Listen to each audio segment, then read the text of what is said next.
I got a comment saying that I should ease up on the spring tension to let the wheel roll over the sand more than push it aside.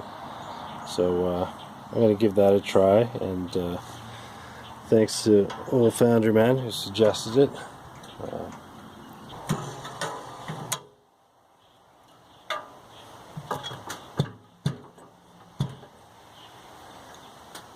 There. I'm just tighten it back up. So yeah, this spring is just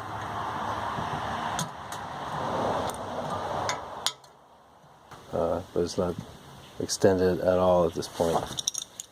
I guess if I need to shorten it more, I could pull this back out and flip it around so that this part's on this side.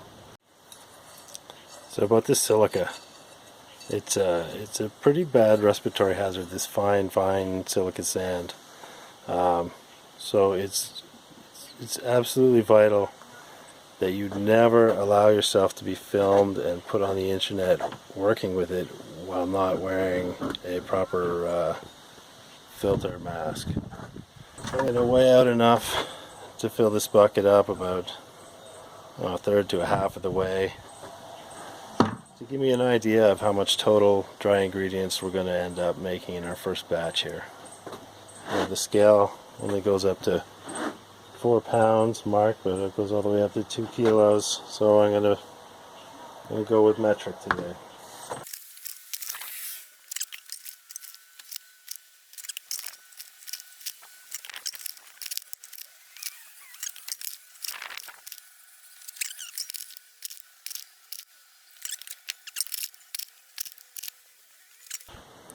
$14 kilos. A little under halfway full. Now we gotta do some math.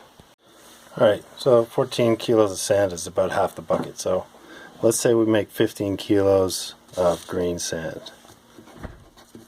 So I'm shooting for about 4.5% bentonite. That means 95.5% of 15.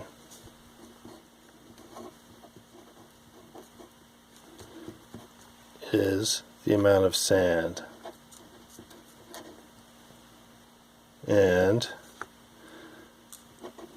15 times 0.0955 0.045 equals bentonite.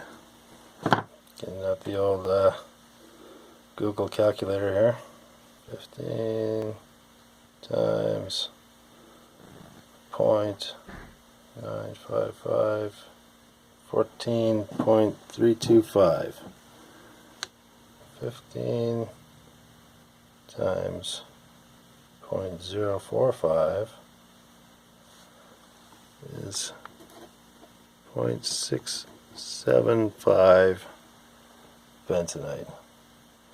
Now if I have to adjust it later and recalculate, I'll have this note to tell me how much bentonite I put in there. We need 325 grams more sand since we already have 14 kilos in the the bucket rather. Looks good to me. 75 mesh silica sand. I wasn't sure what mesh to get. It's a whole confusing, convoluted thing if you're trying to research it. There's grain fineness numbers and mesh sizes, and they're not necessarily measured easy to convert from one to the other. I think maybe I should have got finer sand, but the only other sand that was in this kind of category was much finer, which I think would have been too fine. So, but I think this stuff seems, I don't know how well you can see that, but seems pretty good to me. So we have our 14.325 kilos of sand, which goes into the Muller.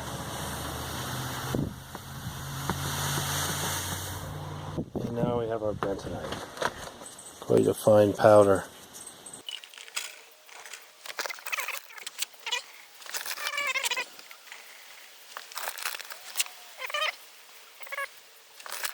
I'll set the timer for 11 minutes, and while it's running I'll add the bentonite, gradually sprinkling it in, and let it run for 11 minutes to make sure that all the ingredients are mixed as thoroughly as possible before I start adding water.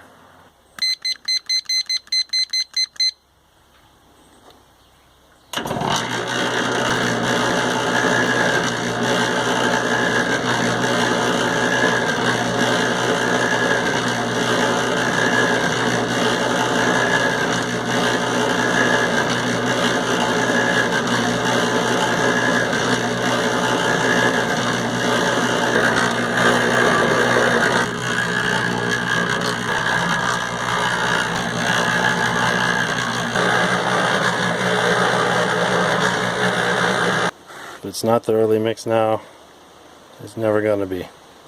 I had a bit of a problem in the first batch where I put a bottle and a half, which was way too much. Oh, that is way too wet. Look at that. Holy cow, I really soaked it. I started using less, and an interesting thing happened. The sand fluffed up a lot more than it did with way too much water. And actually kind of, the Muller wouldn't even push it along, it was just backing up on the plow or the scraper. You know, this happened with the second and third batch, but I got the timestamp at just about the same time in that first really wet batch, and you can see we didn't have that problem. I think it got mulled just as well. It's just going to take a while to dry out. 14.325 kilos silica, 0.675 of bentonite. That tends to come out of the Muller and ram up into about half a bucket. And I think that's why it's backing up, because earlier when I was mulling my existing sand, I was putting in half a bucket not rammed up, and it was working okay. That's why I started with about half a bucket of dry ingredients, but I underestimated how much it would puff up. Still going to use that same measurement. It's easier than calculating it again, because all I have to do to correct that backing up where it seems to clog up the Muller is just tilt it over a little bit. At about the 7 minutes in, 4 minutes left in my 11-minute cycle, that's when the problem seems to start. And I can tell it's about to happen because it's about to happen when the Muller starts peeling sand up off the floor under the scrapers instead of letting the sand pass under. That's the point where it seems to be mulled and sticky enough that it's going to start dragging. So this time we're going to give the a little bit less still, see what happens on this fourth batch. Got my timer set, but I have not yet started it. So I'll fire up the Muller, drizzle the water in, and start the timer for 11 minutes. And this time I'll keep the camera rolling so you guys can watch as the sand slowly changes and fluffs up, and you see that it starts off about halfway up this thing. By the end of it, it'll be coming up over here. It's pretty amazing how it fluffs up, but we'll see how it happens when putting in a little less water. Maybe it'll be a bit different. So here we go.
sure it got enough water.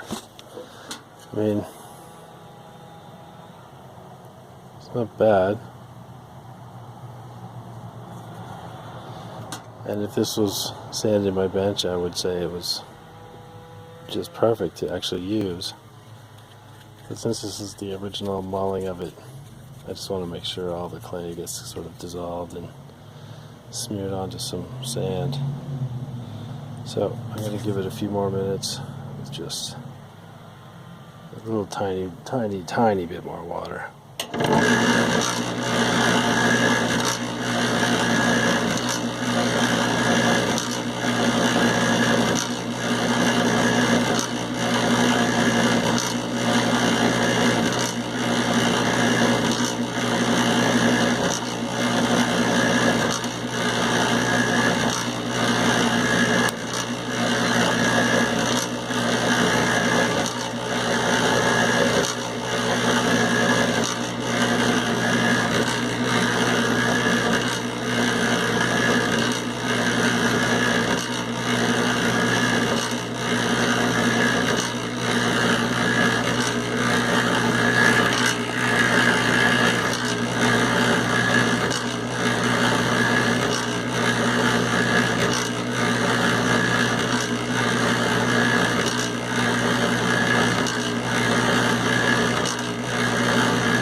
So, I've made 4 batches. This is the last one.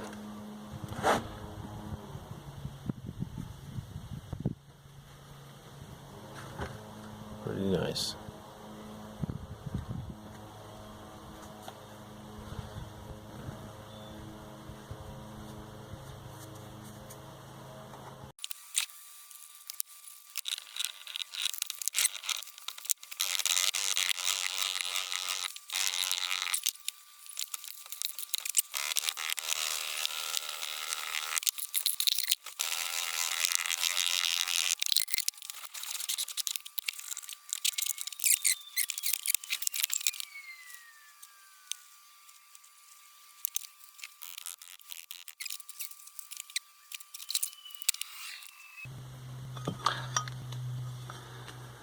Huh. I dropped it a little bit there. So it slightly damaged the mold there. But the mold looks good, I think. I believe it would have been a nice casting if it weren't just a test. Oh, you're not going to cast that? No, I just rammed it up to test my new sand and I think it works great.